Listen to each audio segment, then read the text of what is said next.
आप जानते हैं, यह पॉलिटिकली रूप से एक दिलचस्प साल रहा है। इस साल के प्रेजेंट में इंपॉर्टेंट प्रेसिडेंशियल इलेक्शंस हो रहे हैं और नवंबर में यूनाइटेड स्टेट्स अमेरिका में बिल्कुल भी केओटिक इलेक्शंस नहीं होने वाले हैं। और ये ऐसी चीजें हैं जिन्होंने मुझे मैनकाइंड के सर्वाइवल और हम सभी के फ्यूचर के लिए वेरी इंपॉर्टेंट मिस्ट्री की याद दिला दी। आपको बेटर पता होना चाहिए कि आप क्या कर रहे हैं। आप प्राइवेट कम्युनिटी कॉलेज फंड को जोखिम में डाल रहे हैं। मैं कभी प्रेसिडेंट नहीं बनूंगा। पिछले कुछ रातों से यही बात मुझे जगाए हुए है। क्या प्राइवेट वाकई यूनाइटेड स्टेट्स का प्रेसिडेंट हो सकता है? मुझे यकीन है कि आपको यह मजाक लग रहा होगा, लेकिन एक्सटेंसिव रिसर्च के बाद और जैसा कि मैंने जो कुछ भी पाया है उसे आपके साथ साझा करते हुए आपकी मुस्कान ईगोस की तरह डिसअपियर हो सकती है। हाँ, सीरियसली, शायद हमारा फ्यूचर पेंगुइन रूलर द्वारा गवर्न होने से कहीं ज्यादा नजदीक है जितना आप सोचते हैं। हालांकि मुझे नहीं पता, यह पेंगुइन के लिए भी एक बहुत ही कॉम्प्लिकेटेड प्रोजेक्ट की तरह लगता है। ओरिजिनल क्लिप जो मैंने आपको कुछ समय पहले दिखाई थी वह मेडागास्कर थ्वाई से ली गई है, जहां चिड़ियाघर के जानवरों की मुख्य जाति सर्कस जरागोजा को खरीदने के लिए बंदरों का उपयोग करती है। इसके बाद स्किपर इलेक्स और कंपनी से कहता है कि उन्हें बेहतर पता है कि वे इस सर्कस को हासिल करके क्या कर रहे हैं, क्योंकि वे प्राइवेट एजुकेशनल बैकग्राउंड का लाभ उठा रहे हैं। और यहीं पर प्राइवेट विलाप करता है कि उसने कभी प्रेसिडेंट बनने का अपना सपना पूरा नहीं किया।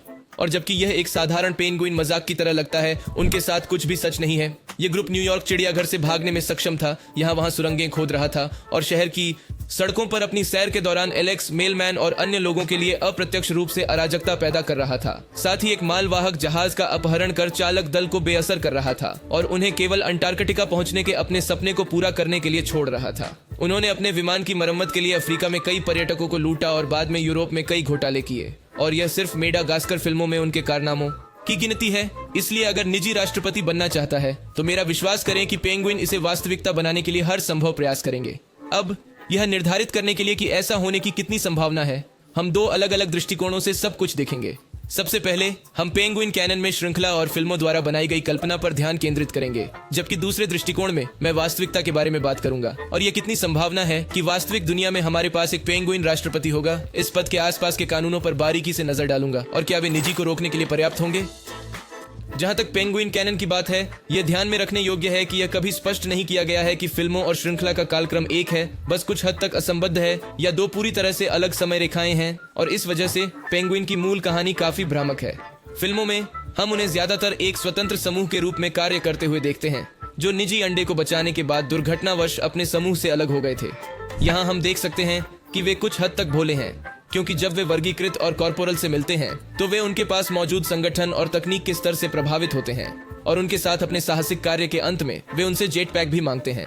यह उस चीज से टकराता है जो हम श्रृंखला में देखते हैं, जहां पेंगुइन अपनी खुद की बहुत सारी तकनीक से घिरे होते हैं, जिनमें से अधिकांश कोवाल्स्की द्वारा विकसित की गई है। और उन्हें एक ऐसे संगठन का समर्थन भी प्राप्त है जिससे वे और पेंगुइन की पिछली कई पीढ़ियां जुड़ी हुई हैं, जिसमें पेंगुइन टीमें और आरएन एजेंट दशकों से दुनिया भर में तैनात हैं। उनमें से एक बक रॉकेट है, जो लगभग 50 वर्षों से चिड़ियाघर के बंकर में छिपा हुआ था। और हम प्राइवेट से अंकल निगेल से भी मिलते हैं। यह महत्वपूर्ण है, क्योंकि यदि पेंगुइन किसी एजेंसी द्वारा समर्थित है या किसी बड़े संगठन का हिस्सा है, तो शायद वे किसी शीर्ष गुप्त सरकारी कार्यक्रम या फिनीस और फर्ब से OWCA जैसा कुछ हिस्सा है, या शायद वे किसी पेंगुइन एजेंसी का हिस्सा है जिसका किसी मानव सरकार से कोई संबंध नहीं है।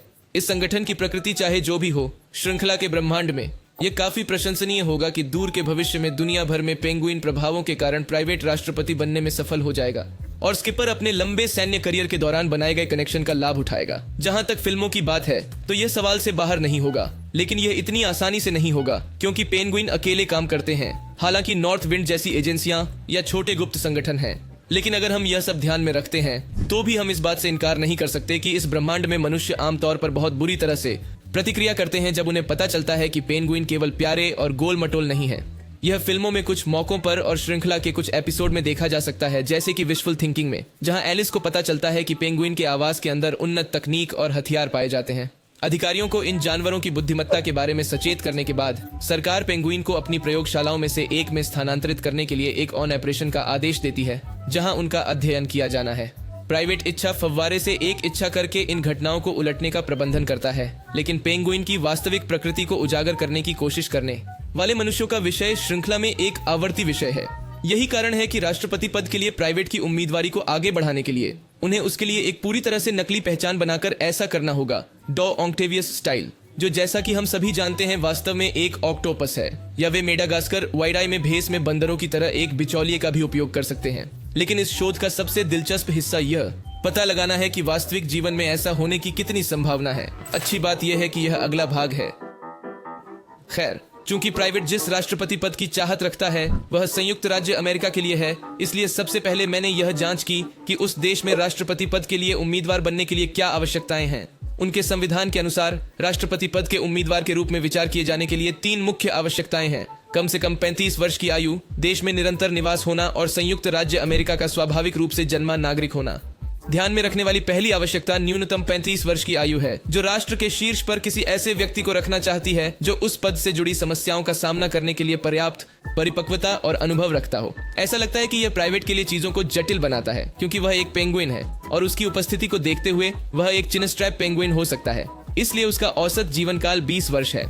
इसलिए यदि हम बहुत सख्त हैं तो मुझे लगता है कि यहीं पर उसकी संभावनाएं समाप्त हो जाती हैं, जब तक कि हम उसे पेंगुइन वर्षों में न सोचें। कुत्तों के साथ जैसा होता है, पेंगुइन के साथ हम उनकी उम्र की गणना मानव वर्षों में कर सकते हैं। अगर हम इस बात को ध्यान में रखें कि एक पेंगुइन की औसत आयु 20 वर्ष है, तो एक मानव वर्ष एक पेंगुइन के लिए लगभग 4 वर्ष के बराबर होता है। इसलिए राष्ट्रपति पद की दौड़ में शामिल होने के लिए प्राइवेट की आयु कम से कम 9 वर्ष होनी चाहिए। और यह ध्यान में रखते हुए कि पेंगुइन 3 साल के बाद परिपक्व होते हैं, मुझे लगता है कि यह काम कर सकता है। वैसे भी ये पागल गणनाएं आवश्यक नहीं हो सकती हैं, क्योंकि आखिरकार इस ब्रह्मांड से आने वाले पेंगुइन काफी मंदबुद्धि साबित हुए हैं। रॉकेट की कहानी पर ही नजर डालें, जो चिड़ियाघर के नीचे बंकर में बंद होकर 47 साल तक रहा और इससे पहले कई साल बाहर रहा, जो एक पेंगुइन के औसत जीवन काल से कहीं ज्यादा है। और इस प्रकार शायद प्राइवेट पारंपरिक तरीके से इस आवश्यकता को पूरा करने में सक्षम हो सकता है। फिर संयुक्त राज्य अमेरिका में निरंतर निवास है, जो कम से कम 14 वर्षों तक निर्बाध होना चाहिए, ताकि उम्मीदवार अपने देश के वर्तमान मुद्दों और संदर्भ से परिचित हो, जो चुनौतियों का सामना करते समय उपयोगी होगा। प्राइवेट एक पेंगुइन है जो अपने चिड़ियाघर के आवास के बाहर लंबे समय तक रहा है, लेकिन उपरोक्त आवश्यकता के समान हम वर्षों के रूपांतरण के साथ मार्ग अपना सकते हैं, या हम प्राइवेट की उम्र बढ़ने का इंतजार कर सकते हैं और वर्षों को मानव समय में कर सकते हैं। बस यह सुनिश्चित करें कि आप संवैधानिक रूप से निर्धारित समय के लिए अमेरिकी धरती पर रहें और आपका काम हो गया। संयुक्त राज्य अमेरिका में जन्म से नागरिकता के लिए अंतिम आवश्यकता, हमें यह मूल्यांकन करना होगा कि क्या प्राइवेट उस आवश्यकता को पूरा करता है, क्योंकि वह वास्तव में अंटार्कटिका से आता है। लेकिन हालांकि वह अमेरिकी भूमि में पैदा नहीं हुआ था, लेकिन उसका अधिकांश जीवन बचपन से ही सेंट्रल पार्क चिड़ियाघर में विकसित हुआ है। चिड़ियाघर के स्वामित्व में होने के कारण, जो हमें यह मानने के लिए प्रेरित कर सकता है कि चिड़ियाघर का हिस्सा होने के नाते उसे अमेरिकी संपत्ति माना जा सकता है, और इसलिए यदि उसके साथ एक व्यक्ति के रूप में व्यवहार किया जाता है तो शायद उसे उस देश का नागरिक माना जाएगा। असली समस्या यह है कि नागरिक होने के लिए आपको एक व्यक्ति माना जाना चाहिए। और ठीक है, एक पेंगुइन एक व्यक्ति नहीं है, यह एक पेंगुइन है। जहां 80 के दशक में एक निश्चित नार्को द्वारा कोलंबिया में लाए गए अन्य हिप्पो से उत्पन्न आक्रामक हिप्पो से जुड़े एक बहुत ही दुर्लभ मामले में एक संघीय मजिस्ट्रेट ने उन हिप्पो को इस कानूनी मामले में इच्छुक व्यक्तियों के रूप में मान्यता दी। यह किसी जानवर को नागरिक के रूप में मान्यता दिए जाने का पहला उदाहरण है। और अगर एक कोलंबियाई दरियाई घोड़ा ऐसा कर सकता है, तो मुझे नहीं लगता कि प्राइवेट ऐसा क्यों नहीं कर सकता। और अगर वीडियो में इस बिंदु पर भी आपको लगता है कि मैं जो बता रहा हूं वह घिनौना बकवास है, तो मैं जानवरों और पालतू जानवरों के कुछ मामलों का उल्लेख करना चाहूंगा जिन्होंने अमेरिकी इतिहास में सरकारी पदों पर कब्जा किया है। बोस्को एक लैब्राडोर रोटवीलर क्रॉसब्रीड कुत्ता था, जिसे कैलिफोर्निया काउंटी में मेयर के रूप में चुना गया था। उसने कुत्ते के वर्ष में 2 मनुष्यों के खिलाफ चुनाव जीता और कुत्ते के वर्ष में अपनी मृत्यु तक अपने पद पर बना रहा।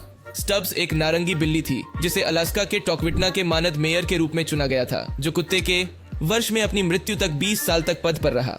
ड्यूक ग्रैंड पायरेनीस नस्ल का कुत्ता था, जिसे मिनेसोटा में अपने शहर का मानद मेयर भी चुना गया था। वह कुत्ते के वर्ष में इस पद पर पहुंचा और कई वर्षों तक इस पद पर रहा, जब तक कि 2018 के अंत में उसका स्वास्थ्य खराब नहीं हो गया और 2019 के प्रारंभ में उसकी मृत्यु नहीं हो गई।